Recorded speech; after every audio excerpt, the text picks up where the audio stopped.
ये तो हम सभी जानते हैं कि इस दुनिया में जिसने जन्म लिया है उसे एक ना एक दिन मरना ही है।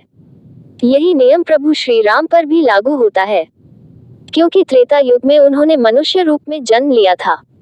जब प्रभु राम के पृथ्वी पर आने का उद्देश्य पूरा हो गया, तब उन्होंने पृथ्वीलोक छोड़ने का निश्चय किया। परंतु कालदेव तब तक श्री राम को मृत्युलोक से नहीं ले जा सकते थे जब तक हनुमान जी उनके साथ हो।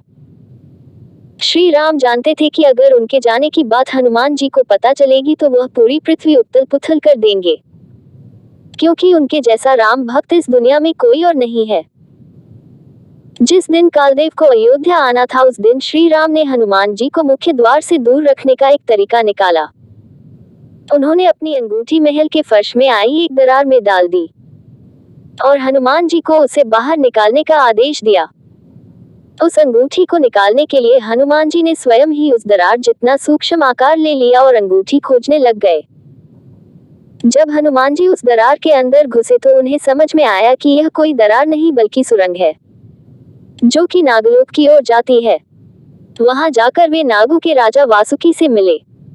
नागों के राजा वासुकी ने हनुमान जी से नागलोक आने का कारण पूछा।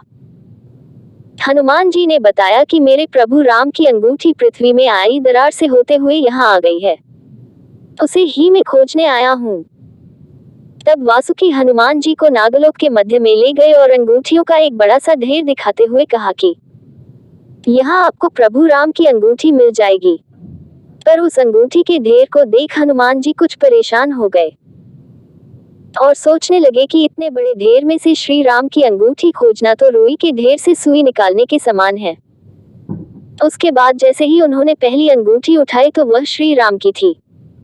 उन्हें विश्वास नहीं हो रहा था कि उन्हें अपने प्रभु की अंगूठी पहले ही प्रयास में मिल गई। उन्हें और आश्चर्य तब हुआ जब उन्होंने दूसरी अंगूठी उठाई, क्योंकि उस पर भी श्री राम ही लिखा हुआ था। इस तरह उन्होंने देखा कि ढेर सारी अंगूठियों पर श्री राम ही लिखा है। ये देखकर हनुमान जी को एक पल के लिए ये समझ न आया कि उनके साथ क्या हो रहा है। हनुमान जी उदास देख वासुकी मुस्कुराए और हनुमान जी से बोले, पृथ्वीलोक एक ऐसा लोक है जहाँ जो भी आता है उसे एक न एक दिन वापस लौटना ही होता है। उसके वापस जाने का साधन कुछ भी हो सकता है। और ठीक इसी तरह श्री राम भी पृथ्वीलोक को छोड़ एक दिन विष्णु लोक वापस अवश्य जाएंगे। वासुकी की यह बात सुनकर हनुमान जी को सारी बातें समझ आ गई। उनका अंगूठी ढूंढने के लिए आना और फिर नागलोक में पहुंचना, ये सब श्री राम की ही लीला थी। वासुकी की बातें सुनकर उन्हें ये समझ आ गया कि उनका नागलोक में आना केवल श्री राम द्वारा उन्हें उनके कर्तव्य से भटकाने के उद्देश्य था, ताकि कालदेव अयोध्या में प्रवेश कर सके और श्री राम को उनके जीवन काल के समाप्त होने की सूचना दे सके।